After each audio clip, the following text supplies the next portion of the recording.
Hello, everyone. Thank you so much for coming today. I know that it has been a very busy week, lots and lots of sessions, so I'm grateful that you're here on the last day, and I hope that this is an interesting session for you.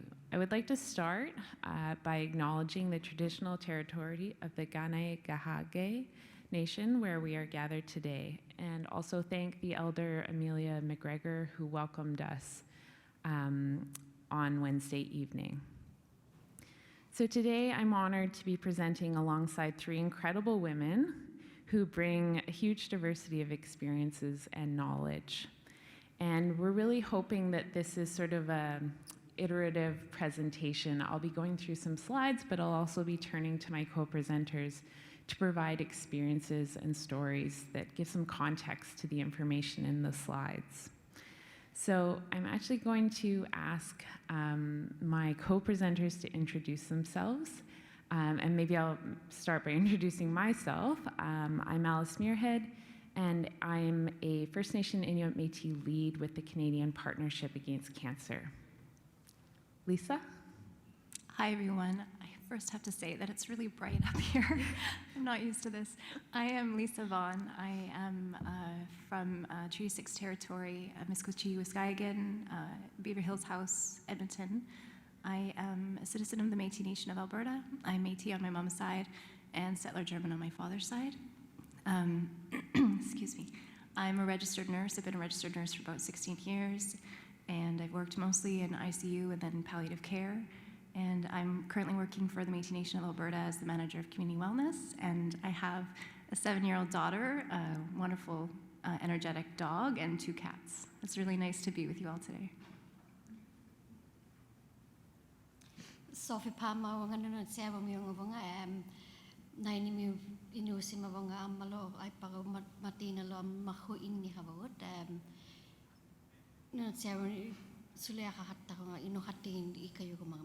my name is Sophie Pamak. I am originally from Nain, Labrador, on the north coast of Labrador.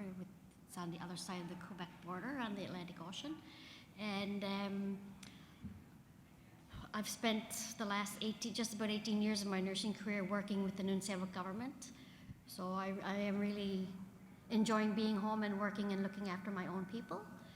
So most of my career has been in Northern Labrador. Well, all of it has been in Northern Labrador. A few other roles before I kind of stepped into home care. And myself and Martin have 2 sons. One just turned 19, is moving away at the end of the month. And the other one is 24. So we live a really traditional lifestyle, a lot of hunting, fishing, and gathering through the seasons, and depending on what's in season. So, and I look at palliative care is probably one of the last things I can do for my fellow Inuit in my community, because I grew up where people went away south. They were sick and they never came back. So it's only in the last 20-odd years, I think someone finally had the opportunity to pass away at home in Nain, where I worked at the time. So I think palliative care has come a long way.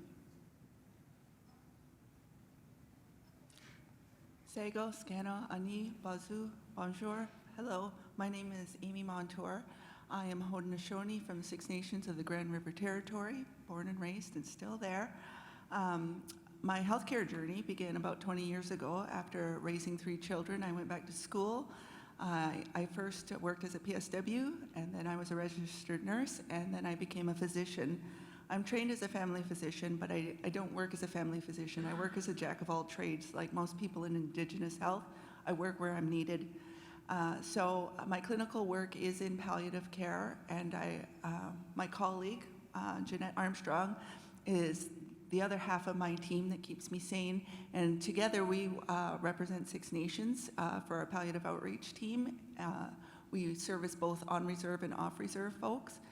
And then the rest of my work is done around education, advocacy, and building relationships. Thank you. Okay, today we are talking about beginning the journey into the spirit world, First Nation, Inuit, and Métis approaches to palliative and end-of-life care in Canada. And this is actually the title of a new knowledge product released just about a month ago by the Canadian Partnership Against Cancer. So these are our standard slides. So I'd like to start by thanking and acknowledging that the production of these knowledge products is really due to the amazing work of Turtle Island Consulting Services, an Indigenous owned and operated consulting firm based in British Columbia. They really took the source materials that we provided and turned them into incredible knowledge products. They went above and beyond anything we could have expected. So I'm so grateful to them. And then also so grateful to the First Nation, Inuit, and Métis, and non-Indigenous peer reviewers who were such an important part of creating these products. And the Canadian Partnership Against Cancer is funded by Health Canada. So some of you may be in this room, you may see your names up here. Yeah, this is wavy, okay, great. A lot of these people I haven't actually met in person, unfortunately, because of COVID, but yeah, please come say hello after, and I'm so grateful for all your contributions. So today, I'll talk a little bit about the Canadian Partnership Against Cancer, what we are, and then we'll get into the content of the knowledge products. So the background, how it was created, the definitions of palliative and end-of-life care, Indigenous perspectives on palliative and end-of-life care, culture as medicine, braiding Indigenous ways of knowing and biomedical approaches, and competencies and promising practices. And as I said, throughout, I'll be asking my co-presenters to provide experiences to sort of add context to these elements. So the Canadian Partnership Against Cancer was created by the Government of Canada in 2006, and we are the steward of the Canadian Strategy for Cancer Control, which of course you can find online. Just Google Canadian Strategy for Cancer Control, which includes 8 priorities for cancer control in Canada.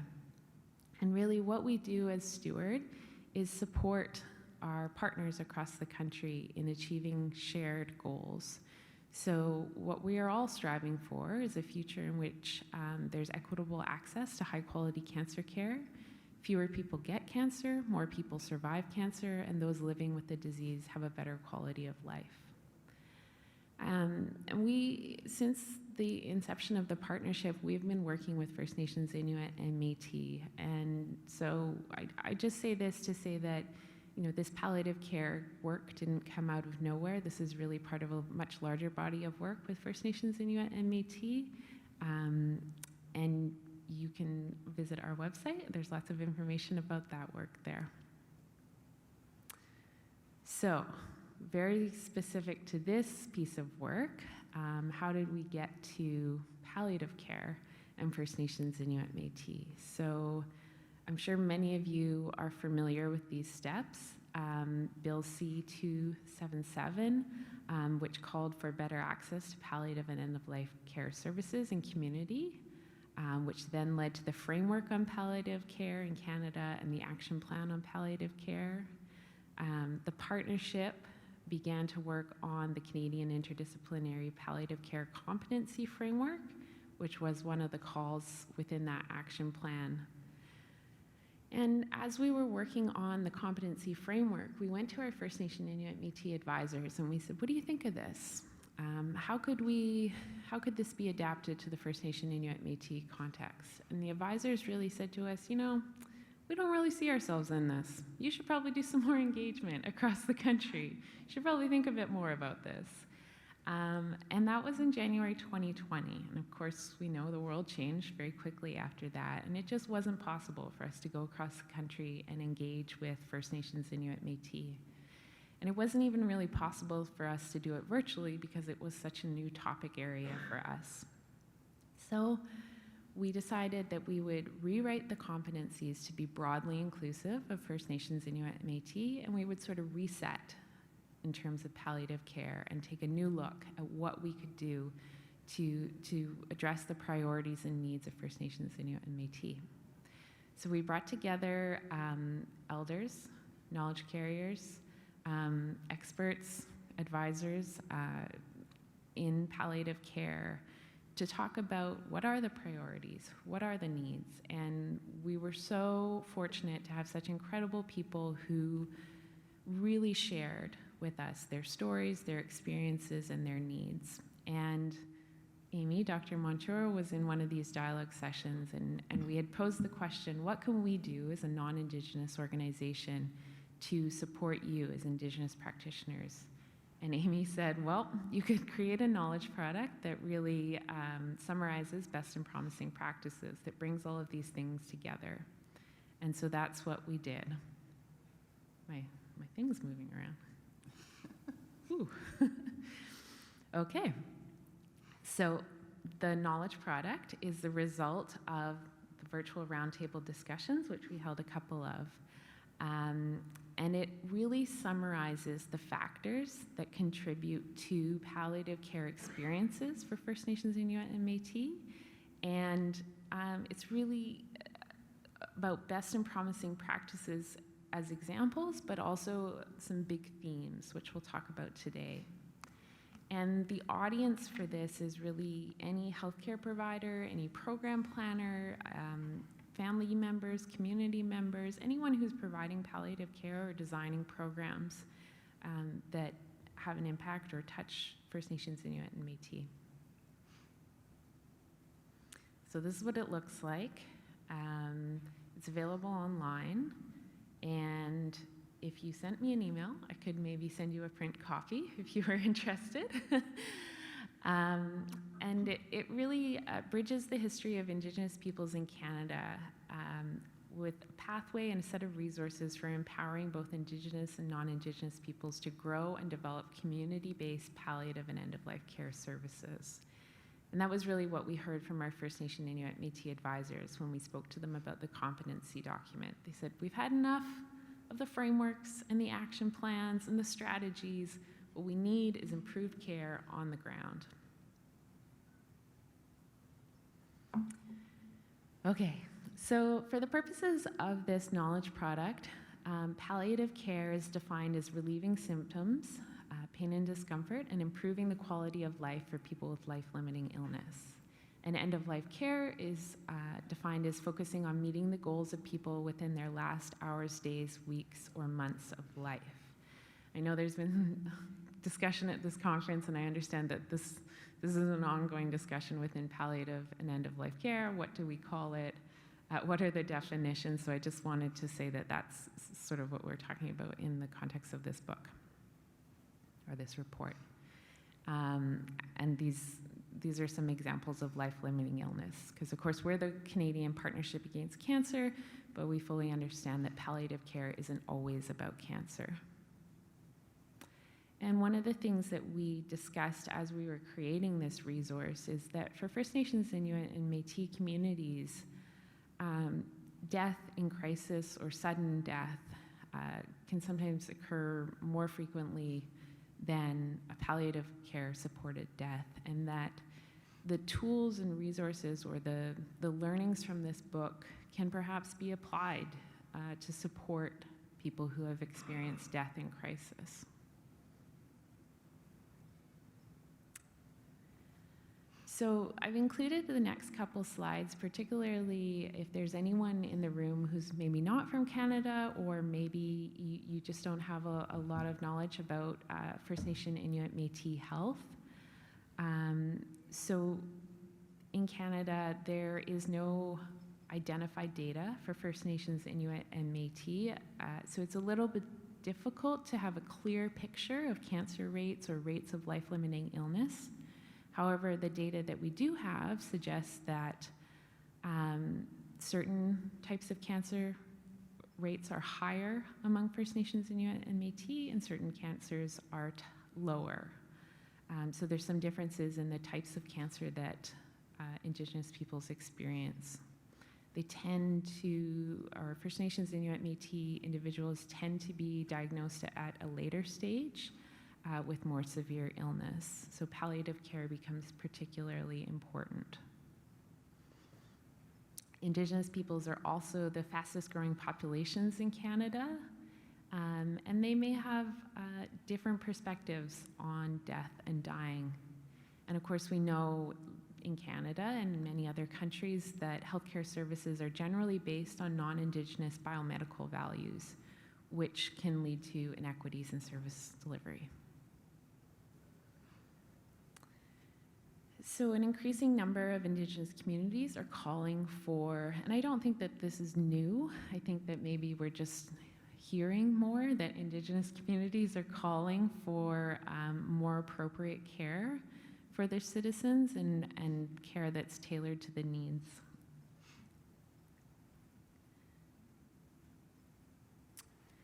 So one of the things that this resource focuses on is the importance of major court decisions and legal precedences, and two of the major things that it focuses on are the United Nations Declaration on the Rights of Indigenous Peoples and the Truth and Reconciliation Report and Calls to Action.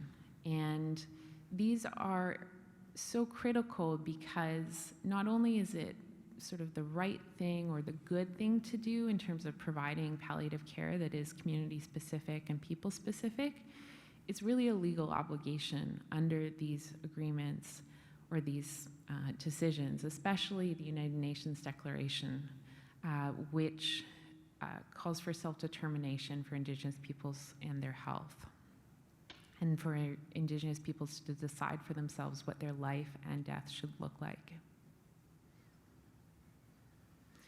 Okay, I'm going to stop talking soon. So this incredible infographic is part of the knowledge product, and then it's also something that you can download separately, and it really summarizes the factors that influence First Nation, Inuit, Métis experiences of palliative care. So we're going to sort of move through the different elements of this infographic. So I talked a little bit about those declarations and report, and now we'll move into challenges, resiliencies, special considerations. So the challenges and resiliencies that might impact a First Nation, Inuit, or Métis person's experience of palliative care include historical factors such as colonization, intergenerational trauma, and health inequities. And all of these things are really interrelated and multi-generational. I'm going to turn to Amy to speak to that. I'm going to jump in and just tell a couple of stories. So I wanted to lift up the name of Michaela Salt. She was an 11-year-old girl that early in my palliative care career, I had the opportunity to walk alongside her in her palliative journey.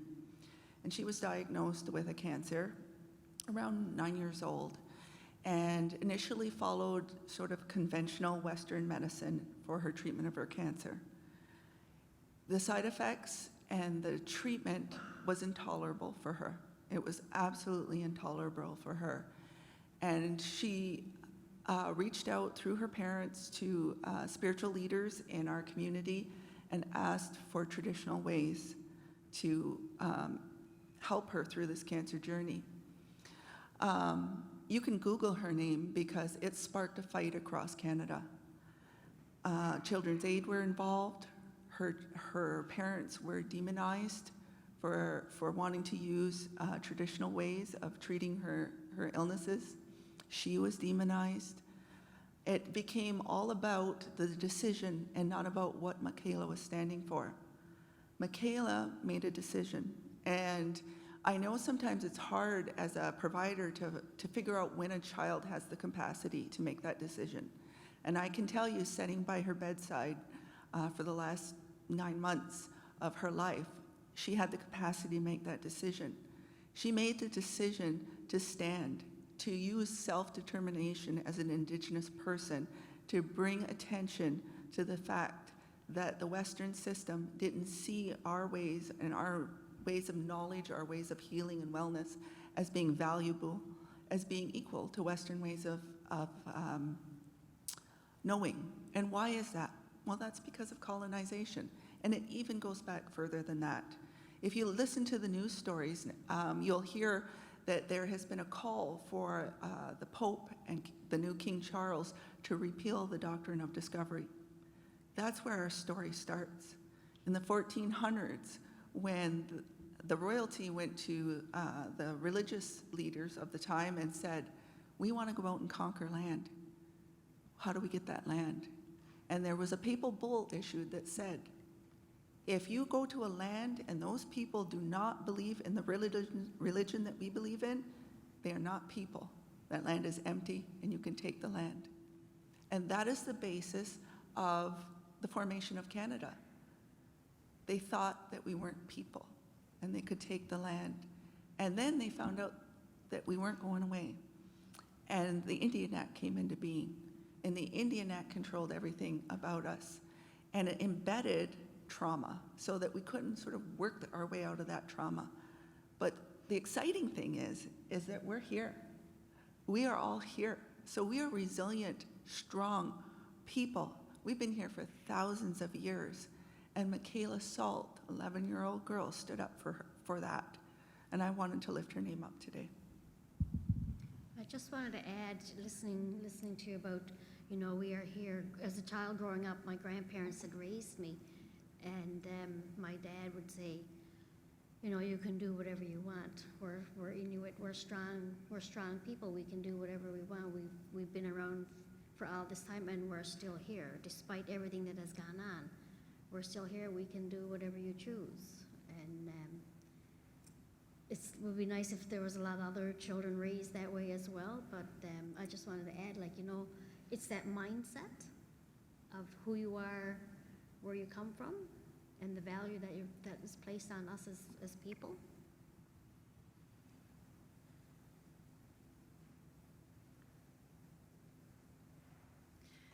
So the next challenge that the resource describes is jurisdictional factors. And anyone working in healthcare in Canada, I think, is familiar with jurisdictional challenges. And for First Nations, Inuit, and Métis, these are magnified by hundredfold. It's hard to describe how layered and complex the provision of services is. Because the Government of Canada has responsibility for Indigenous peoples, which sort of speaks to Amy's point that it goes back a long, long way, and that the way the original government was set up, but the delivery of healthcare services in Canada is primarily provincial and territorial. Palliative and end-of-life care are typically sometimes hospital-based and provincially, territorially organized. Yeah. I just wanted to add a bit perspective on this, and I can only speak from the perspective of my own community and what our community has shared with us. But as Métis people, we have different, I don't really know the whole terminology about it, but we have different funding agreements and coverage with the federal government than other groups of Indigenous people. And so for us, that is an ongoing struggle because our programs are very dependent on grants, and they're time sensitive and depend on what's available at the time. And so that movement to self-determination is a really important step for our communities, particularly in Alberta. As we move towards self-government, we have a historic constitution coming, and the hope is that we will have self-government and self-determination and being able to access more resources within our communities. But that certainly is a struggle for our communities. I would just add that I can't speak for my brothers and sisters in the North because their challenges are just huge related to geography and access. But I work on Six Nations, which is about 20 minutes from Hamilton, hour and a half from Toronto, 2 hours from the US border. So you would think theoretically that my people would have access to everything. And that's just not true. My people, our territory extended into the US and as far up as this territory and then across to where I live now. And the US and Canada are artificial borders to my people. We have communities on both sides. So we have people who move back and forth for work, for families, but most people want to end up in the territory of their birth at death. So we have people who are born on Six Nations who may have lived most of their life in the States, but when it's time for the end-of-life journey, they want to come home. Well, it's very difficult to get them treatment at home. We've had some changes to the laws that allow us to get OHIP funding, but it's still a series of hoops. And if it's very end of life, I can provide services, we can provide services on reserve through federal funding, but to get provincially funded drugs, can't do that. So it makes it very difficult. And even if you are in Ontario and you have OHIP to cover you, you still have jurisdictional barriers. So I was privileged to care for a man who had lived most of his life in Toronto, but he had actually grown up closer to my territory. And so I had an Indigenous palliative physician contact me from Toronto, and it was a Friday afternoon, of course, to say this man wanted to come home for end of life. Would I pick up his care in my territory? And I said, absolutely, let me know when he's coming. We'll get everything sorted from our end, because we thought this was going to be a planned transition. It wasn't. He started to deteriorate, came faster than we thought over the weekend. So from Toronto to 2 hours away, nothing came with him. No services, no medications, nothing. And when my team met him about 3 days later, he was literally end of life, 2 hours away from dying with nothing. However, because we had traditional knowledge and we had our own ways of doing things, and we had great nurses with things like Foley's in their car and a neighbor with Ativan, we were able to get him to the end of life. But that's 2 hours in one province, and we still weren't able to just move seamlessly across the jurisdictions for that man.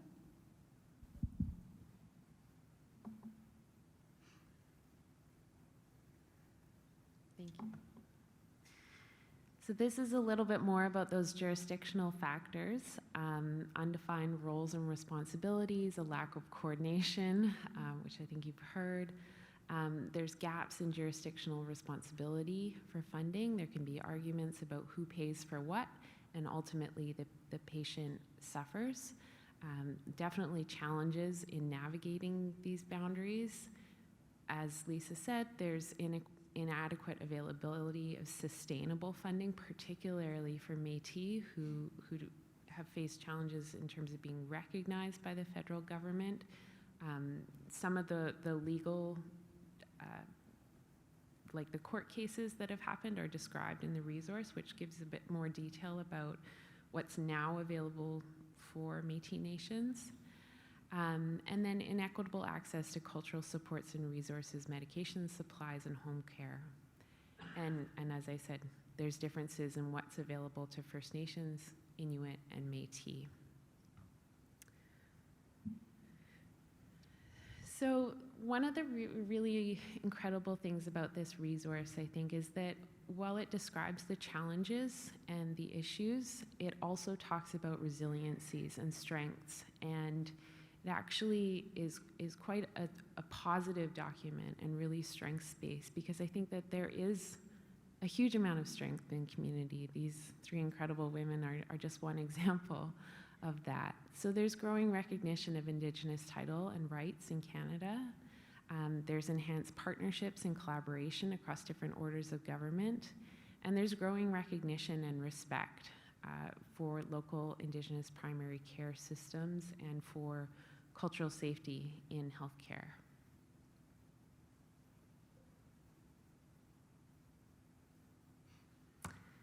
Another strength that the resource describes is Indigenous resilience, which we heard a little bit about, and cultural resurgence, so connections or reconnections to land, people, place, and Indigenous spirituality, the revitalization of traditional livelihoods, Indigenous languages, and community engagement.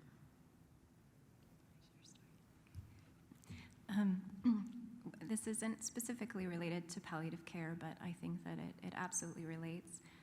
The idea of cultural resurgence, when we have our programs, when we have any interventions, it's all about community, and it's all about coming together and celebrating, and there's so much healing in that, and that's part of the experience. And so one thing that I love about working for the Métis Nation of Alberta is that that's a core part of what we do. And for example, we're hosting some dental clinics up in Lac La Biche in November, and we're going to be having people come in for basic dental treatments, but at the same time we're going to be having, in the next room, we're going to be having cultural gatherings with music and food and dancing and cultural activities. And so we are all joking about how it's a week of healthy teeth and culture and community, and that's such an essential part of who we are. And I think that in palliative care, it translates completely to palliative care and any interventions and resources and engagement sessions that happen. That's a really beautiful experience for people who are participating in it, but also healthcare providers who are supporting it.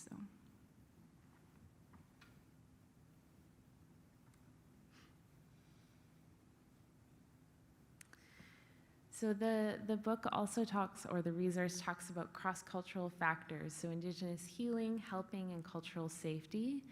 And I hope that many people in this room are familiar with the concept of cultural safety and culturally safer practices, which are actions in colonized spaces, such as biomedical healthcare settings, where Indigenous peoples and their families can feel respected, included, welcome, and comfortable being themselves in all aspects of who they are.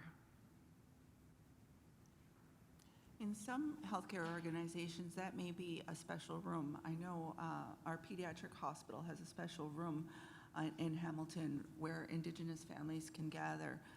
The hospital I work in, we have a special room where they can gather. But I'm pushing the envelope even further. I heard through CBC that there's a hospital in Montreal that's going to start serving bannock. That's bringing our culture forward. You know, it makes such a difference. There are so many of our elders who are in hospital or in an institution for their end of life.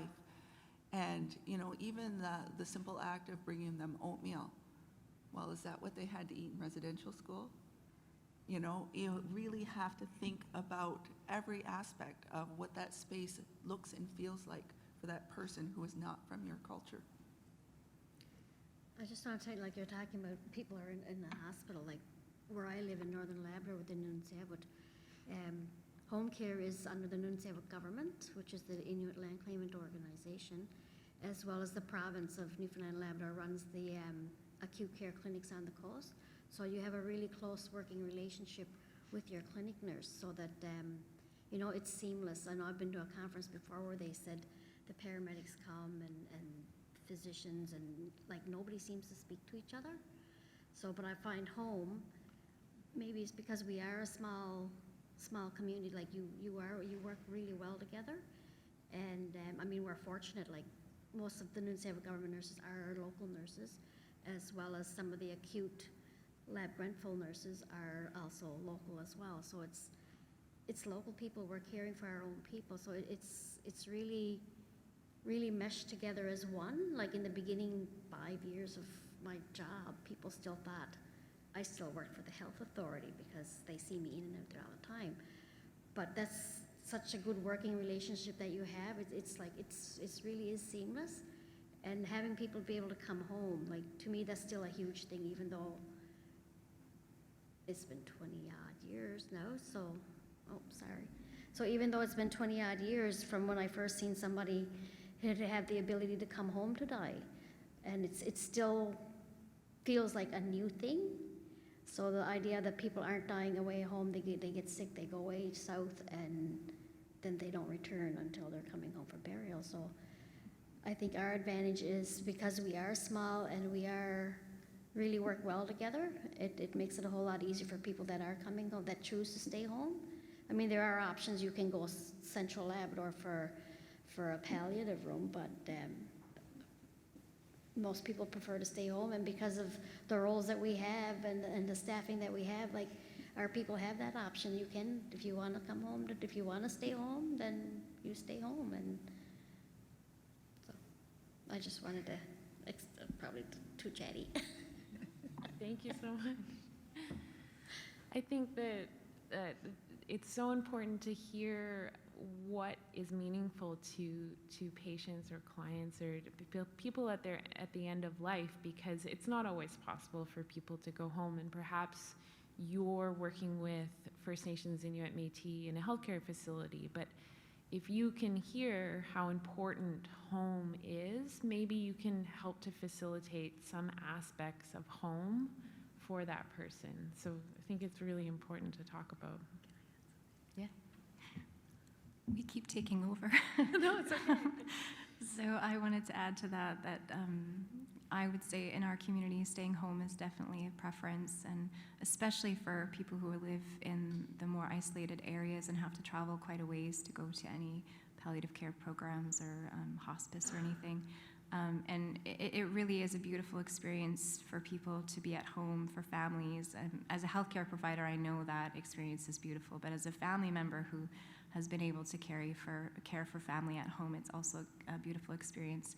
But when people aren't able to stay home, it really is important to create safe spaces. And I know I've seen that there's a battle for people, for Métis people, in terms of being able to access safe spaces and healthcare resources. And one of them is simple things of, so Métis people are very diverse. Some practice traditional medicine and some practice traditional spirituality, whereas others practice Christianity and others practice other worldviews. And but the most important part of that is not to assume anything about any person, and to really, as a healthcare provider, to engage in that relationality, to get to know the person and their family, and making space for their needs. And I have seen, as a healthcare provider, for example, when I worked in the ICU, I worked in an inner city hospital, which was also a trauma center for the North, and a lot of First Nations people would come, and that was very hard, and their families would come, and that was beautiful, except that there was almost a negative reaction to receiving that many people coming to visit one person. And so there'd be, sneering remarks or sarcastic remarks, or even barriers for the families, and not being able to access resources or not being able to visit.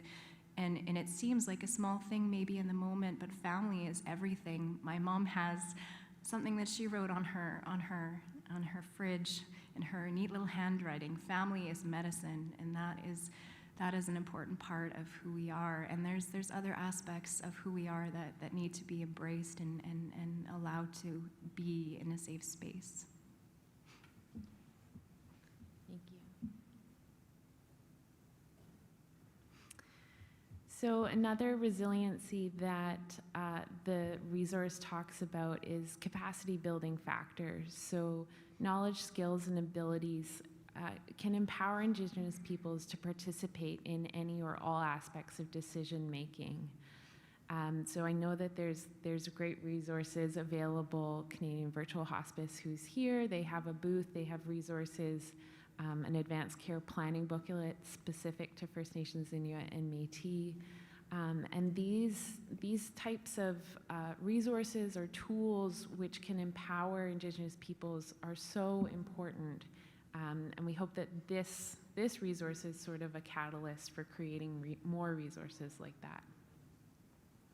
I would just add to that most of you will not know this, but until 1985, so my lifetime, I was 10 years old, I was not deemed as having decision-making capacity. My parents didn't have decision-making capacity. Indigenous people in Canada were deemed wards of the Crown without decision-making capacity. So we've always known that we had decision-making capacity, but the recognition of our right to make our own decisions is very new in Canada. And so it's important to us, and it's important that our non-Indigenous colleagues know about that history, because it may feel very ancient history to non-Indigenous people, but it's very real history that still touches our lives every day. That's a great point. So this is a little bit more about capacity building, and I really, really want to emphasize the point that the answers are in communities.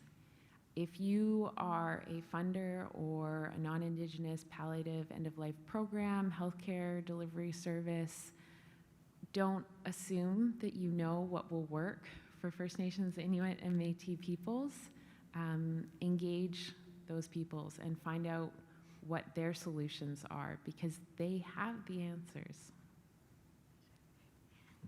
This part just makes me so happy.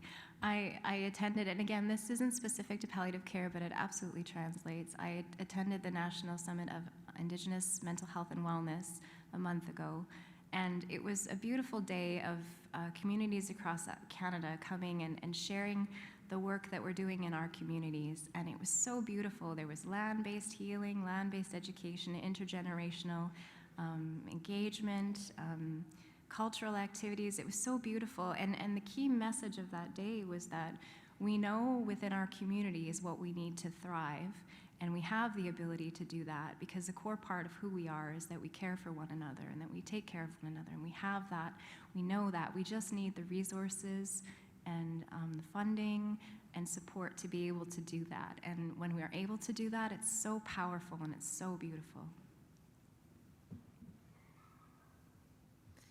I think in the absence of this, if non-Indigenous structures impose themselves on Indigenous peoples, it's really just a continuation of what Amy was describing, that system of assuming that Indigenous peoples don't have decision-making abilities, that they're not, that they have to be wards of a system. So another thing that the resource talks about is social determinants of health, and I think many people are familiar with this, and of course it's so important when we're talking about Indigenous health that palliative and end-of-life care, even healthcare, doesn't exist on its own. It's definitely impacted by income, socioeconomic status, labor force participation, education and literacy, and connection to land, geography, and physical environments. So these are all things that maybe as you're designing a program or you're working with communities to design programs to keep in mind. Just make a comment about land acknowledgements. Most organizations across Canada now are using some sort of a land acknowledgement. I challenge you to think about what that land acknowledgement means. It's not just words. That land has a connection to somebody somewhere. And the reason why it's important is it matters to the individual patient. I was involved in the care of a man who was in hospital, very complex medical needs, and his only wish was to go home to die. It wasn't going to be possible, because if we were to remove him from the machines that were sort of doing some of the work for him, he wouldn't have made it to his piece of land. But I told the team, I said, we need to think about this differently, because our hospital actually does sit on his traditional land. So that's how we need to present this to him. Yes, we can't get you home to your home, but we can keep you on your traditional land for the time for you to go home. And it may be that somebody's on somebody else's traditional land, but acknowledging that with the person, that I acknowledge that I can't get you to your house, but this is the land that you're on, and I know that if I was in your territory, your people would acknowledge me as being an Indigenous person, because that's the way Indigenous people are. So when you're thinking about land acknowledgements in the context of your everyday practice, they matter. Well, that's like, it really is. I mean, we're fortunate here, where we live, that, you know, we get to stay home, they get to stay home, and with their loved ones and their family all around, because, I mean, it is huge. I mean, you think about, you went away to university, and like, you know, like, you're bad out of hell, I can't wait to get out of here kind of feel. And then you're away, and then you realize, like, you know, being homesick, and it's not even like, you know, your house and your family, it's the how you live. It's such a huge part of you, like the hunting, the fishing, the gathering, the water, the snow, the wind, like it's all those things about wanting to get home. So I can really understand about you saying, like, he wants to go home. It may not necessarily be the physical house, but, you know, it's a huge part of who we are as people. Like, you know, I've moved to Central Labrador, And at the time, my son was still preschool, so I wouldn't mind hopping around job to job for try this out and try that out. But Central Labrador is on the inlet, and on my days off, I would go down to the dock, and it's all brown water. It's not the Atlantic, well, it is the Atlantic Ocean, but I mean, it's not open salt water. I lasted not very long before I told him I won't be staying. And then I hightailed it back to the coast where, you know, it's real water like what we grew up with. And I would spend time waiting before I moved back. I would go to another community still in Central Labrador, but at least it was more open water, not like the rough wind and wild of the Atlantic. But you know, having to see water is a huge thing. So I can't imagine what it is for somebody to be in a hospital and you look out a window, but I mean, it's not even nowhere same. And to say home is just not a house. It's who we are as a people. It's the land, it's the water, it's the air, it's everything. Thank you. So another element that the resource describes, and I sort of spoke to this earlier, but 3 sort of special considerations. So death in crisis and the shock and trauma that this can cause in communities, and that palliative and end-of-life care approaches may be appropriate for providing support to family and communities. There's a little bit about MAID in the book, although the resource is not exhaustive in any way.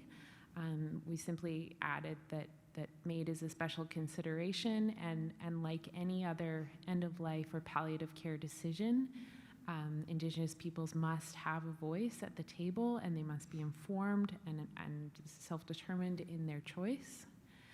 And then there's a little bit about pandemic care, because that came up quite a bit in our conversations that we had leading up to this resource, that restricted visits and appointment cancellations, that these were really challenging things, particularly for Indigenous peoples who wanted to have their families close by.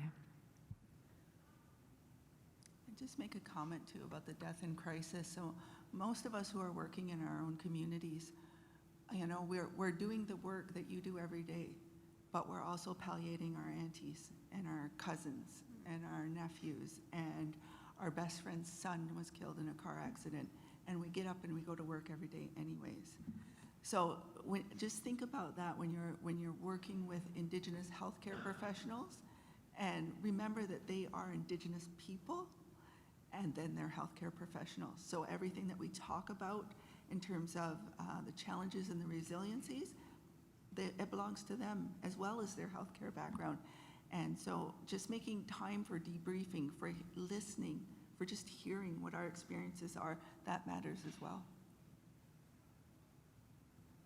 So you're mentioning about palliative care and the pandemic. Like that was a lot of challenge. That was a big challenge. Like as you're saying, I'm home basically in a community that I spent a lot of time growing up in. So these are all, you know, distant relatives, your friends' parents, people you grew up with, your age mates, and their children and stuff like that. So during the pandemic, I was palliating a gentleman, and he wouldn't allow anyone in his door. Like I'd say it took me 3 weeks for sure. Like I would speak to him on the phone, and he said, "No, you can't come in, but you talk to me on the phone. Like, what do you want to know? What do you want?" Kind of thing, eh? Right, blunt. No, yeah. So anyway, it took 3 weeks before he would finally allow me into his home to do some assessment, and then it was very limited because, you know, because of the COVID, he said, "I don't want anybody in here. I'll let you in," and so I was kind of wondering, is it because it's a nurse coming in, or is it because this is someone I've had a connection to all my life? And so having to work through pandemic and palliate during pandemic was challenging. And then you're wondering, how are they doing? Like, you know, you talk to them on the phone, but I mean, to see somebody, you know, most people ask, "How you doing?" "Oh, good." really, you're probably not, but what are you going to say? You're not going to offload on somebody. So it was that part I found really challenging, because you worry about them. These are people you grew up with. These are family members and things like that. When you say, oh, you're good, like another lady, oh, how you doing today? Oh, I'm good, but I mean, she's like full on breathlessness, short of breath. Oh, how's your breathing? Oh, it's good, but you're listening to her like, oh no, it's not. But so I found palliating in pandemic was really challenging, because at the time when he passed, it was, I think you could have 5 people in the home, 5 people to the funeral, including the officiant. But at his passing, and he came from a really large family. I think they were originally a family of 12. So full of relatives. So myself and the lab Grenfell nurse, who was also from the community and also has strong family connections to him. So we left to go back and get a few things. And while we left, I'm sure the house filled up. And then when we came back, it was, okay, for us to come in, there needs to be a lot less people. So as they were all leaving, we're like trying not to count, because the house did fill up. And however you want to frame it or whatever, like we know, like, I mean, this is their brother, this is their uncle. So we waited a while, just more or less to give them the opportunity, because, I mean, it's something hard. It was something hard, like even for someone to give me a hug afterwards. Like, I know you're not supposed to hug people, especially during COVID, but it was just so quick. And then, okay, we're going now. So it's challenging for sure. I think the pandemic was hard on everyone who works in palliative care, because it really did take away that amazing psychosocial support that is so powerful in palliative care, and it made it entirely focused on restrictions and only being able to really support physical symptoms. I was working in hospice. We weren't able to have family tea time anymore. All of our family gathering areas were shut down. For a month and a half, people weren't allowed to visit at all, so people were dying by themselves, which is and I remember one situation. I was sitting with a man who was probably an hour away from dying, and I might get a little emotional, but we're wearing our isolation gear, and we have our iPad. I have the iPad in there, and I have his 2 granddaughters on FaceTime, and they're saying goodbye to their grandpa because they can't visit. And it was just the most surreal thing, because I'm wearing this alien alien-like clothing in this very sacred moment with this person, and the family is not able to be there. And so I think that was really hard for everyone, patients, families, healthcare providers. So certainly there was that reality of the pandemic, thank you. But one thing I also realized is that even before the pandemic, there are certain parts of our system that really are restrictive for Indigenous people. And one example I can think of is a man that I was caring for. He was in hospice, and he was a very spiritual man. He had regular prayers that he would do, and he would smudge regularly.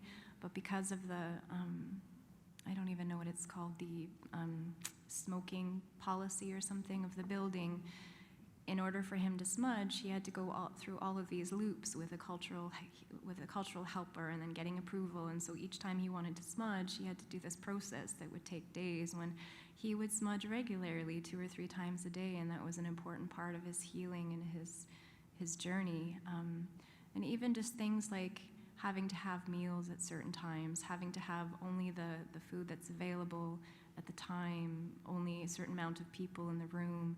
There's all of these things within our system that we take for granted as healthcare providers, as routine and policy and protocol, that are actually really restrictive on families and communities. So I think it's really important that even when the pandemic is over, we need to look at those situations and see how we can create safer spaces. I think that's an important comment to make, that even when the pandemic's over, we need to look at that. And that's one of the things that I'm hoping that folks who hear our messaging realize, that we're bringing you our knowledge. and it's good knowledge, and it will improve the healthcare system for everybody. If you take a relationship-based approach to your work, if you respect everybody as human beings, it improves healthcare for everybody, not just for our people, but for everyone in the system. I think all of those comments really lend themselves nicely to this next section, which is really about best and promising practices, and not so much about specific examples. I won't talk about those today, although they are in the resources, but big themes of promising practices that can inform programs and services. So this is the second infographic, which summarizes those themes. So the first major theme is culture as medicine, and we didn't plan this, that Lisa just said family is medicine, but that's incredible that that's what she said. So really, a holistic concept of health and wellness is an integral part of having a strong cultural identity. And when culture is a core component to healing and helping, there are opportunities for programs, policies, and broader strategies to honor relationships to land, people, and place, which we've heard the importance of, and the Indigenous spirituality and the role of community. So I'd really encourage you to consider this idea that, yes, medications, pharmaceuticals, pain relief, all of the biomedical processes that are part of palliative and end-of-life care, those are all important, but culture is also medicine and has as much value, if not more. And I think we've spoken quite a bit to this, that Indigenous healing and helping and ways of knowing are linked to land and place. And culturally safer palliative and end-of-life care provides a welcoming space for Indigenous peoples to connect or perhaps to reconnect with their identities. And I think that Lisa just spoke to this beautifully, in the sense that we need to re-examine policies and processes that we take for granted, and look for ways to support culture and enable these practices. One of the things, in addition to culture and family as medicine, one of the things I tell my patients often is I prescribe grandchildren, because babies are medicine. And no matter how bad things are, you bring a baby in a room and people feel better. But that's part of our culture. So not painting everybody with the same brush, because everybody is unique in their own way. But when someone's dying in my community, everybody's there. The grandbabies are there, the old people are there, the aunties are there, the kids are there, everybody's there. You'd think it was a party. There's laughter, there's crying, there's tears, and that feels so good. It is such a good way to send somebody off that way. And it's not something that we're used to, because if you think about how we're trained in healthcare, we're trained in seeing the person in the bed, nice and quiet, maybe somebody sitting there holding their hand. Not a party going on with babies, but I would personally prescribe that for my patients. I have to agree, having family around, like when I was in nursing school in the 90s, and it was like the picture is, someone's led in the bed and holding their hand, and then I went home, and I was like, oh yeah. And we had a lady, it was the home care wasn't even on the radar, well, not at that point when I was working with the health authority. But we had a lady that we were essentially just palliating her the final days at the health center, and kids came, and it's all like room full, and it was so good to me as a nurse working. It was so good to hear all that. I found it comforting for my own self. I said, I can imagine what it's like for the lady that when we were palliating, her family was there, and kids were there, regular life is happening around them.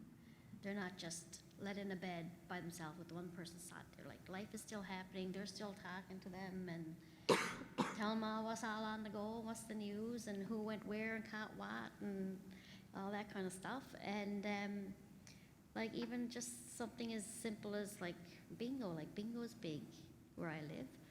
So they're all sat there playing bingo and having a visit. So I found it really, that was the first experience I had with, in a hospital setting, as a hospital setting as it is in rural, remote northern Labrador, was that experience, and it was just so good.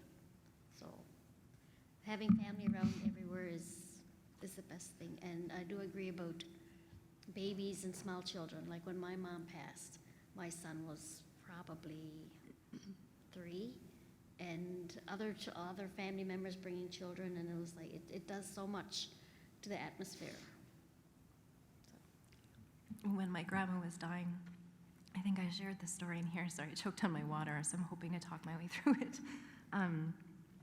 Our whole family took over the hospital room, and I think bed capacity wasn't a big issue back then, but it was exactly that. There were probably 20, 25 of us in the room, and we were playing crib. Crib is our thing. We were all playing crib, and the kids were running around and laughing, and we were telling stories and laughing, and we were listening to music, and my grandma would be there, and she would open her eyes every so often. And I will never forget that experience, because it was a beautiful experience for my family, because it was closure. But as I thought about it afterwards, when we were in that moment, we were there as a family, and we were celebrating our family, and we were celebrating my grandma. But it was also, it's a strange word for me to use, but we were celebrating our ancestors, because my grandmas and my grandpas and my aunties and my uncles were all there in spirit, even though they had passed, and we were also celebrating all future generations of our family. And so it was this amazing moment of connecting with not just ourselves and our family, but everything beyond us. And that was a really powerful healing. And that connection is a really important part of why family is important. And also just, I guess the other thing I would say is being on the land, the place where we're from, again, connects us to our ancestors and connects us to our families. So that's another part of healing. I'm going to stop talking because I can't stop choking. Well, just to add about being on the land, there was this gentleman I was palliating. He happened to be a good friend of mine growing up, and he could no longer get around for himself. So what his family and friends had done is, in the north we get around with a skidoo or a snowmobile, and it's called a humboty. It's a wooden flat structure, and sometimes it has a wooden box onto it. So they rigged up a seat for him to sit in, so that, it was a beautiful spring day, and he went for a skidoo ride and went for a short fishing trip nearby. Like, even to do that, even though you're home in your home community, in your house, it's that getting out on the land that does so much for your mind, body, and soul, because it's a lot of how I get through all the years of palliating my community, my family members, and things like that, is getting out, getting in the boat, going fishing, getting out on skidoo, going even just to go for a skidoo ride or a boil up, which is like, you go somewhere, you start a fire and boil the kettle and eat a lunch and that. So for him to be, for his family and friends to do that for him was so beautiful to see that, he's gone for the day. It was a beautiful spring day, and he came back. Like, it's just, for someone who doesn't understand how healing the land is, there's no way to explain it. Like, healing of the land is just such an understatement to the justice of feeling and what it does for you as a person. So it was wonderful to see that, you can still do this, like, because it's huge. Thank you. So I don't think I need to say that relationships to land, people, and place are absolutely critical, and so important at end of life.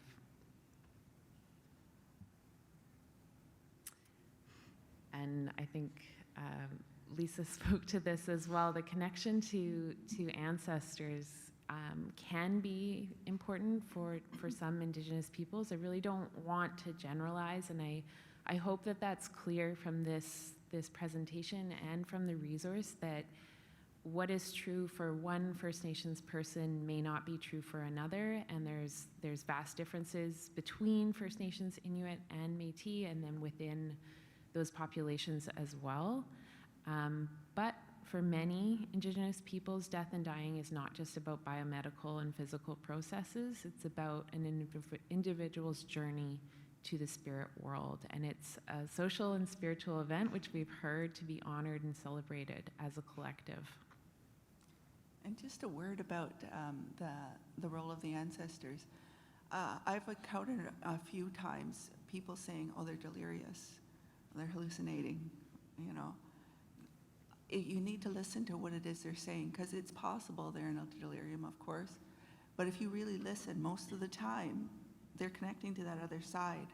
An elder told me that the difference between our world and the spirit world is thinner than a leaf, if you can imagine that. And as you get closer to the end of your life, the barrier between this world and that world opens. And if any of you have sat with a dying person, they'll get that look in their eyes where they're seeing something, but they're certainly not looking at you or anything in the room. They may very well be just seeing their ancestors gathered, ready to take them home. So before you add the Haldol and the Zyprexa, think about that. I just wanted to add to that as well. For Inuit as well, we have that similar belief when the end is very near. They start talking about, oh, they're seeing, oh, Aunt Sarah's there, or look over there. Like, they may say it, they may not. Like, I've been there where they're usually saying who they're seeing, or family, like if I'm not there and family members there and I come back, oh, Twig, they were saying, they were talking about dead people, saying things, seeing dead people, and I said, well, okay, then, like, it's common knowledge because I mean, it's what we live, right? It's what our belief is. It's we have the phrase called kaikoyok, and it's like a beckoning. Like when they start talking about they're seeing their mom, their dad, their brother, then it's not going to be much longer.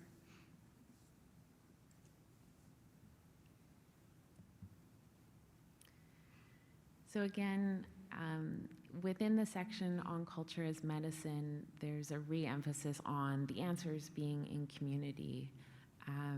And I think you've just heard here some examples of how culture is so important, and how important it is not to jump to biomedical conclusions about what a person may be experiencing. To speak to them, to speak to their community, to bring elders and knowledge carriers, or to ensure that they're available to a person. The term knowledge carriers is used in this book or in this resource because Canadian Virtual Hospice worked with an elders circle and asked them, would you like to be called knowledge keepers, which is often used? And they said, no, we're not knowledge keepers, we are carriers, and we pass that knowledge along. So that's where that term comes from, and it's used throughout the book. And I think elders are so important, and they were so important to the development of this resource. So if there's a way that you're able to connect elders with your palliative end-of-life program, it will do more for you than you can ever imagine. I guess one thing I would want to say about that is that having an elder in our communities, elders are knowledge keepers are very crucial.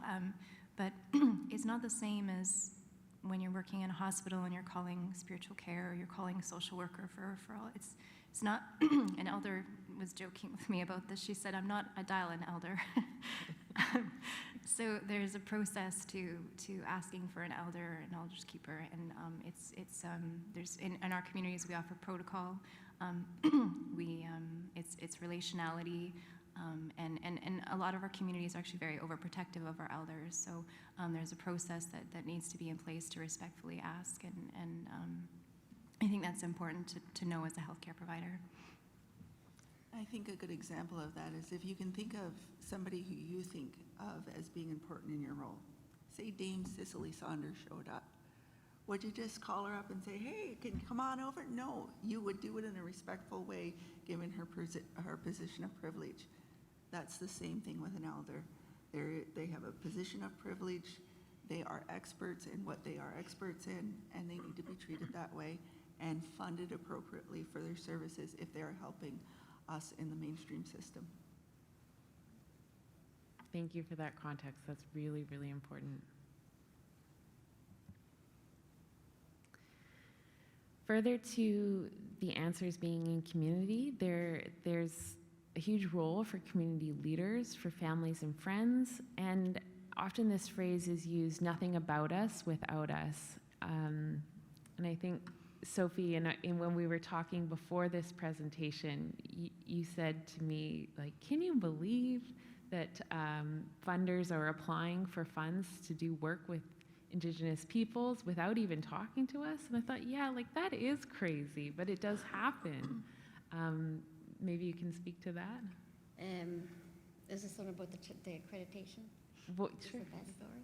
Yeah, like funding without asking Indigenous peoples what they want.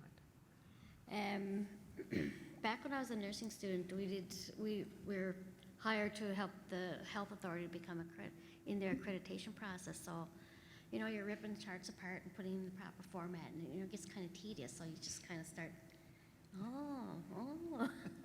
having a read, and it's shocking the research that has been done on Inuit and like surgery of their eyes so that their eyes look more Caucasian rather than their natural eye.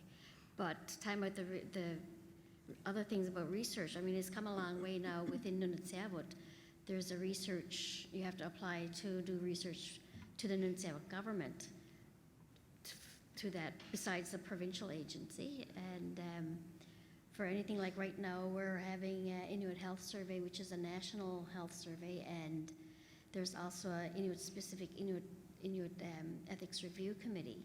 So it's not as free as like it once was. People wants to come and study us and just come and do whatever they want. It's tightened up a whole lot, and some of that control is within our own hands now. It's not someone somewhere else says, oh yeah, sure, go do what you want. So it has improved a lot. But that history, it's not that long ago No. that it wasn't that way. Yeah. Yeah. And in fact, if you think about the evidence-based medicine paradigm, where are we in the evidence? We're not really there. So is there evidence-based medicine for Indigenous people? Yeah, it's our evidence. It's our ways of knowing. I think I would add to that any programs or research really needs to be community-driven, and that means through Indigenous ways of knowing, because you know, Western approaches to research are actually not relevant to, I can say for Métis people at least, I'm sure for First Nations, Inuit too, there's a relationality that's lacking in Western research approaches. And even the questions as a Western researcher that you think are important can be completely irrelevant to communities that you're working with.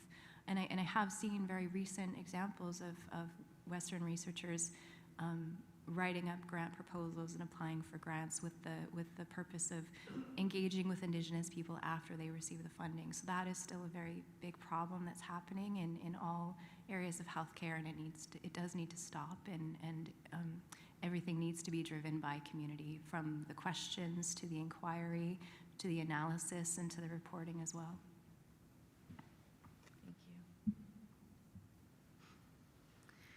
So another concept that the resource talks about is the concept of braiding Indigenous ways of knowing and biomedical approaches. And I think that these three incredible women really speak to being a braid themselves, being biomedical practitioners, but also being steeped in their culture. And the concept of two-eyed seeing is discussed, as well as care across the generations, and gender and 2S LGBTQIA+ informed care, trauma-informed care, resiliency-informed care, relationships and allyships, that these are all different sort of intersectionalities which inform care and can make care better for everyone, but particularly for First Nations, Inuit, and Métis.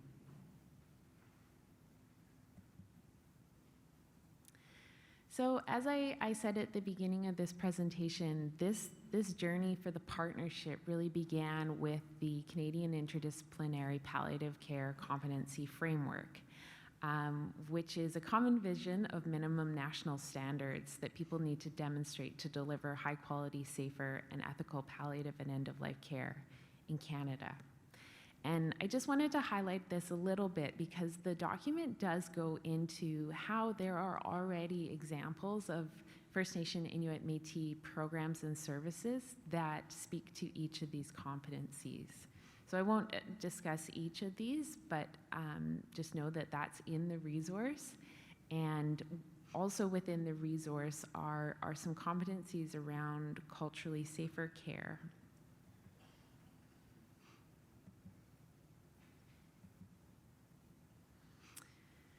So just in conclusion, this quote is used a couple of times in the resource, and it's from the Honourable Justice Murray Sinclair, who was the chair of the Truth and Reconciliation Commission of Canada. And he said, "The road we travel is equal in importance to the destination we seek. There are no shortcuts. When it comes to truth and reconciliation, we are forced to go the distance."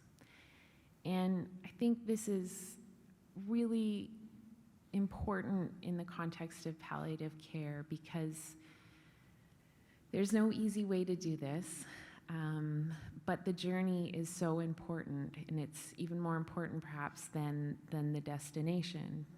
Integrating or seeping palliative care with culture, allowing it to be community guided, self-determined, that will bring about truth and reconciliation. There's no quick road to this. I just want to give you an example of truth and reconciliation on the ground. I mentioned earlier in talk about my partner, Jeanette Armstrong, who is here. So Jeanette comes from a community that sits right beside my community. And we have a history of tensions between our community because of land claims. And there's been protests, we've been in the news, the whole thing. And so initially when the team started out, we were all from Six Nations, and then parts of the team moved along. And we actually had worked with Jeanette because we serviced the non-Indigenous community beside us as well. And I can remember when the first time I stepped up to a door in Haldimand County, which is Jeanette's community, and it was sort of, a German farming family who had not mixed with Indigenous people. And it was about 5:30 in the evening, and I knock on the door, and there's 3 brown girls standing there. And we're like, "We're the palliative team." And I could see the shock on the woman's face, but she invited us in.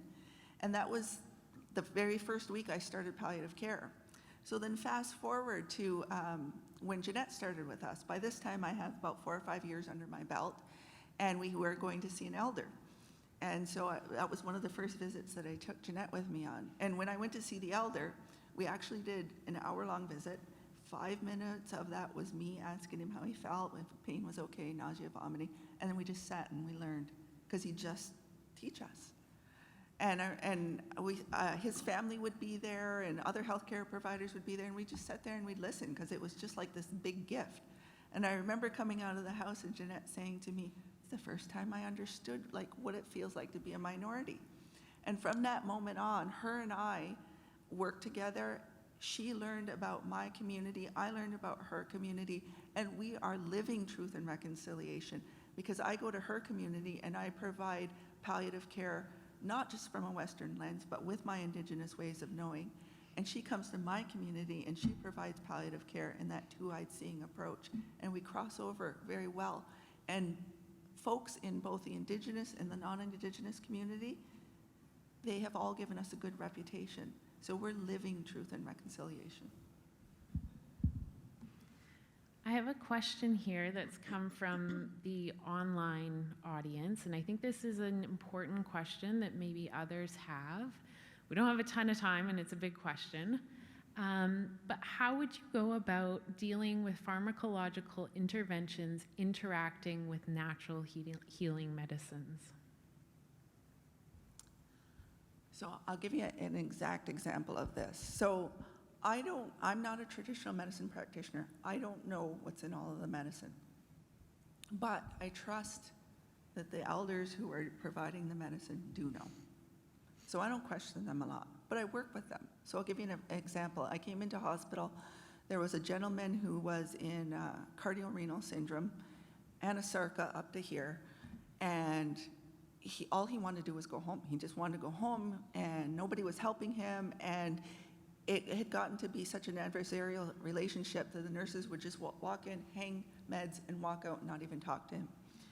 And so I got involved with his care one Monday, and I went in, and he right away thought I was going to do the same thing. And so I sat on the bed, and I let him go off on me, because he was mad about the care, mad about what was happening. And I just let him go off on me for about, 10 minutes. And then I gently started asking questions. I made connections, because we were from the same community. And while I was talking about things, I said, now, I see all these other medications listed here, but I need to ask you, are you using traditional medicine as well? And he said, yeah, why? And I said, I'm all about it, I said, but I like to work with the elders to see if there's something that we can do to make synergy between our two medicine. And he said, okay. He goes, yeah, I didn't tell the other ones that I was taking traditional medicine. So here's this man on 120 milligrams of IV Lasix twice daily, and we're not getting anywhere with getting this fluid off of him, because he's got a jug of traditional medicine this big that he's drinking every single day. But he hid it from the Western providers because he was scared they wouldn't let him have it. So I called his family. I said, can you get a message to the medicine person? Here's what's happening. Here's the medications we're using. Is there any way we can adjust the volume of fluids? Volume of fluids was adjusted the next day, diuresed in 3 days, and went home. I didn't need to know what was in their medicine. I just need to work together with them. That's awesome.